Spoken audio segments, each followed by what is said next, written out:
Hey, Bo, I just thought I would show you where I'm at.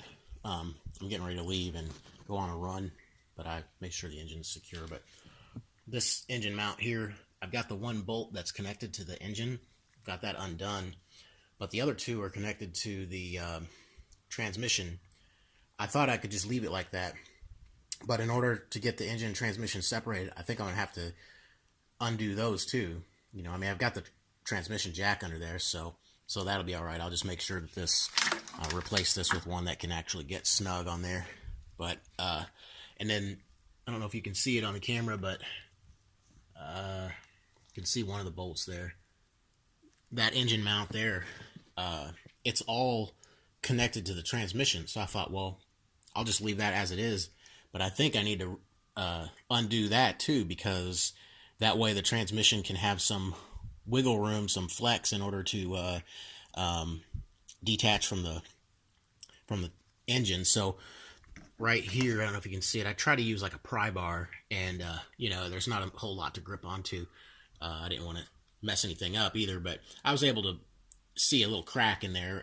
Even if I move the engine back and forth, well, I guess I can't do it with one hand. I can't do it with it not jacked up, but I could wiggle and see I don't know, maybe a half inch, third inch crack between the engine and transmission. So I guess that's a good sign. But what I was thinking was undo these engine mounts that are connected to the transmission, and then go ahead and lift up the engine from there.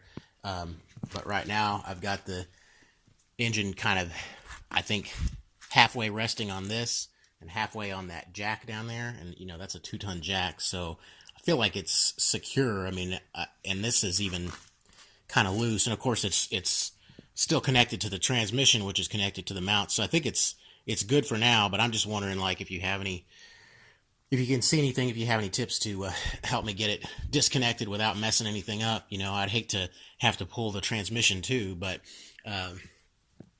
there's how much room is, for me to play with to disconnect everything. So I guess I've got room, and I'm kind of wondering if I can walk this out a little bit that way, and that would create a pulling force, on the transmission. But yeah, what I'm getting at though, I was thinking these engine mounts, because they're connected only to the transmission at this point. I thought I could leave them in, but I think I have to take them out just so we have some more wiggle room there, so that the transmission will flex. But as far as I know, I've got everything else disconnected.